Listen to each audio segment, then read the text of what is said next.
레위기 24장 10절부터 23절까지 한 절씩 교독하겠습니다. 이스라엘 자손 중에 그의 어머니가 이스라엘 여인이요 그의 아버지는 애굽 사람인 어떤 사람이 나가서 한 이스라엘 사람과 진영 중에서 싸우다가 그 이스라엘 여인의 아들이 여호와의 이름을 모독하며 저주함으로 무리가 끌고 이리로 가니라. 그의 어머니의 이름은 슬로미시요 단지파 디브리의 딸이었더라. 그들이 그를 가두고 여호와의 명령을 기다리더니 여호와께서 모세에게 말씀하여 이르시되 그 저주한 사람을 진영 밖으로 끌어내어 그것을 들은 모든 사람이 그들의 손을 그의 머리에 얹게 하고 온 회중이 돌로 그를 칠지니라. 너는 이스라엘 자손에게 말하여 이르라. 누구든지 그의 하나님을 저주하면 죄를 담당할 것이요 여호와의 이름을 모독하면 그를 반드시 죽일지니 온 회중이 돌로 그를 칠 것이니라. 거류민이든지 본토인이든지 여호와의 이름을 모독하면 그를 죽일지니라. 사람을 쳐 죽인 자는 반드시 죽일 것이요 짐승을 쳐 죽인 자는 짐승으로 짐승을 갚을 것이며 사람이 만일 그 이웃에게 상해를 입혔으면 그가 행한 대로 그에게 행할 것이니 상처에는 상처로 눈에는 눈으로 이에는 이로 갚을지라.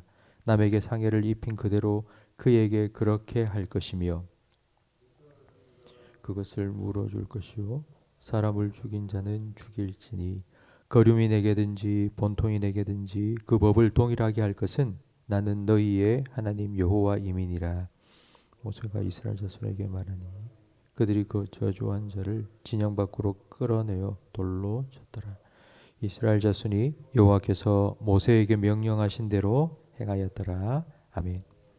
십계명의 세 번째 계명은 여호와의 이름을 망령되이 일컫지 말라는 것입니다. 오늘 본문에 세 번째 계명을 어긴 사건이 나옵니다. 이스라엘 진영 안에 싸움이 있었습니다. 사람 사는데 싸움이 있는 건 당연합니다. 싸운 사람이 누구인지 10절에 나오는데 어머니는 이스라엘인 그리고 아버지는 애굽인인 한 사람입니다.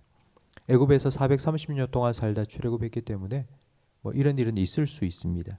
출애굽기 12장 38절 말씀에 출애굽할 때에 수다한 잡족들도 애굽에서 함께 나왔다고 기록되어 있습니다. 근데 문제는 이 사람이 다른 사람과 싸우다가 감정이 격해져서 하나님의 이름을 모독하며 저주했습니다.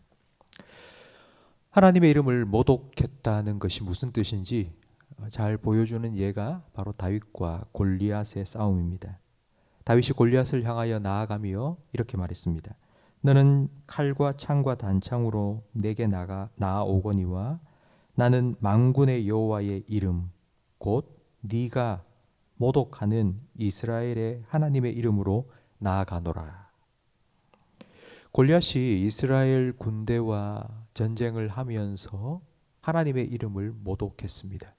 그 이유는 이스라엘도 내 적이고 하나님도 내 적이기 때문입니다. 아버지가 애굽 사람 그리고 어머니가 이스라엘 사람인 이 사람은 이스라엘 안에 살고 있었지만 그러나 자기 스스로를 이스라엘과 같은 편, 이스라엘 사람이요 하나님의 백성이라고 생각하지 않았던 것입니다. 11절 말씀에 그 사람의 어머니는 슬로미시고 이름이 그리고 단지파 디브리의 딸이라고 어머니에 대한 자세한 기록이 남아 있습니다. 유대인은 모계 사회입니다.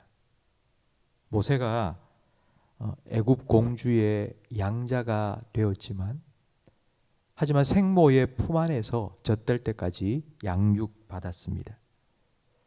그 모세가 40살이 되었어도 내가 이스라엘 사람이고 하나님 백성이라는 것을 잊지 않았습니다. 그 이유는 바로 어머니 품 안에 교육을 받았기 때문입니다. 이처럼 유대인은 어머니의 품 안에서 신앙교육과 민족 정체성을 계승받았습니다.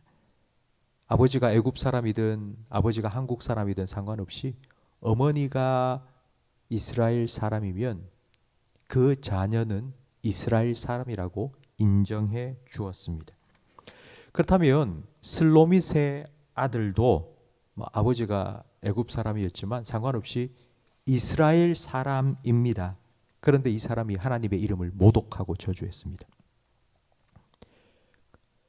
이 사람이 이런 죄를 짓게 된 이유는 바로 그의 어머니 슬로밋이 아들에게 신앙을 잘 전수해 주지 않았기 때문이라고 결론을 내릴 수 있습니다. 그래서 11절 말씀에 그 사람의 이름도 나오지 않고 그 사람의 아버지의 이름도 나오지 않지만 어머니는 슬로밋이고 단지파 디브리의 딸이라고 어머니의 이름과 출신에 대해서 자세하게 기록해 둔 것입니다. 이 사람에 대한 판결이 13절 이하에 하나님께서 이게 내려주시는데 여호와를 저주하는 소리를 들은 모든 사람이 그의 머리에 손을 얹고 증인이 되라고 말씀하셨고 그리고 16절 말씀에 온 회중이 돌을 들어 죽이라고 명령하셨습니다. 다시는 이런 일이 이스라엘 가운데 일어나지 않도록 모든 이스라엘 백성이 돌을 던져 죽이라고 명령하신 것입니다. 이 사건은 일단락된 것 같습니다. 그런데 17절 말씀부터 보면 하나님께서는 사람과 사람 사이에 살인사건이나 아니면 상해나 손해를 입힌 경우 어떻게 해야 되는지 자세하게 알려주십니다. 우리가 잘 알고 있는 눈에는 눈, 이에는 이, 바로 이 말씀도 하나님께서 바로 이 사건과 관련된 본문 속에서 말씀해 주신 것입니다. 하나님의 이름을 모독한 죄에 대한 판결을 내린 이 상황 속에 왜 하나님께서는 사람과 사람 사이에 일어나는 죄까지도 덧붙여 놓으셨을까요? 그 이유는 모든 죄의 근원은 하나님의 이름을 업신여기고 모독하는 것으로부터 시작되기 때문입니다. 하나님께서 사람을 창조하신 이유는 위로 하나님을 섬기고 옆으로 사람을 사랑하고 아래로 만물을 다스리고 살라고 하신 것입니다. 그런데 하나님과의 관계가 깨어지면 그 하나님의 자리에 돈이 올라가서 차지합니다. 하나님이 아니라 돈을 숭배하게 되고 돈 때문에 사람을 죽이기까지 합니다. 하나님을 경외하는 마음이 사라지면 죄를 짓습니다. 시편 53편 1절에 다윗은 이렇게 말합니다. 어리석은 자는 그 마음에 이르기를 하나님이 없다 하도다. 그래서 그들은 부패하며 가증한 악을 행하며 선을 행하는 자가 없도다. 그 마음에 하나님을 경외하는 마음이 없으면 선을 행할 수 없습니다. 부패하고 가증한 일만 행합니다. 잠언의 주제, 잠언의 가장 핵심 구절은 여호와를 경외하는 것이 지혜의 근본이라는 말씀입니다. 그런데 오늘 본문 말씀을 통해서 잠언의 주제가 아주 선명하게 드러난다는 것을 알 수 있습니다. 하나님을 경외할 때에 우리는 이 땅 살아가면서 무엇이 옳고 그른지를 분별할 수 있습니다. 하나님을 경외할 때에 하나님의 말씀에 어긋나는 죄를 멀리할 수 있습니다. 하나님을 경외할 때에 우리는 하나님을 가까이 하고 하나님의 친밀함을 누릴 수 있습니다. 성도 여러분, 그 어느 것보다도 오늘 이 시대에 우리에게 필요한 것은 하나님을 경외하는 마음입니다. 지금 우리가 살아가는 이 땅 가운데 일어나는 수많은 일들, 우리가 뉴스를 통해서 듣고 있는 그 모든 안 좋은 소식들, 사건들, 하나님을 경외하는 마음이 사람에게 없기 때문에 일어나는 것입니다. 하나님을 경외하는 마음을 하나님께서 성령으로 말미암아 저와 여러분의 심령에 늘 내려주시기를 간절히 바랍니다. 성도 여러분, 하나님을 경외하면 그 사람을 하나님께서는 가까이 하시고 하나님의 친밀하심을 나타내 보이겠다고 약속해 주셨습니다.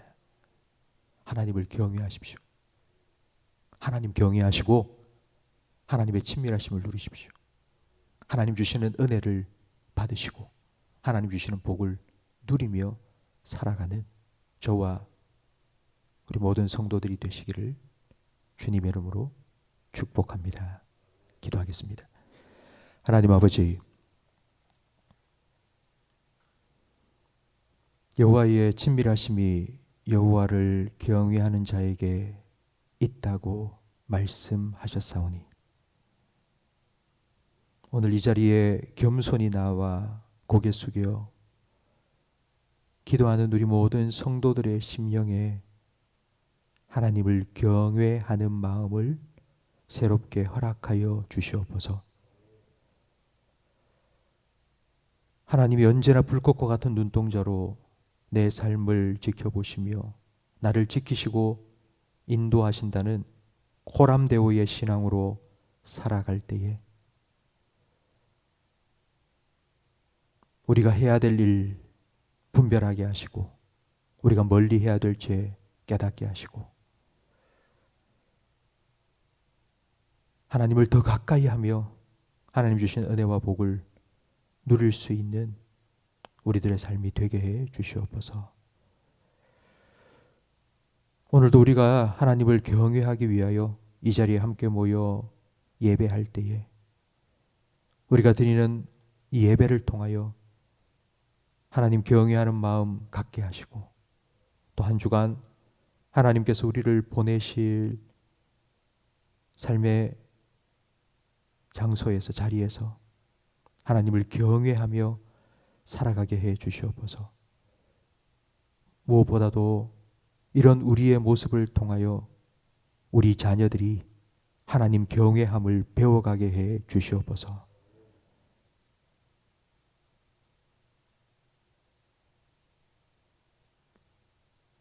자녀들을 위하여 기도하는 우리의 기도에 하나님 응답하여 주시고 자녀들이 아버지가 믿는 하나님이 나의 하나님, 어머니가 믿는 예수님이 나의 주님이라고 고백할 수 있도록 우리를 통하여 하나님의 사랑이, 하나님의 은혜가 자녀들에게 잘 흘러가도록 주님 은혜를 베풀어 주시옵소서. 예수님 이름으로 기도합니다. 아멘.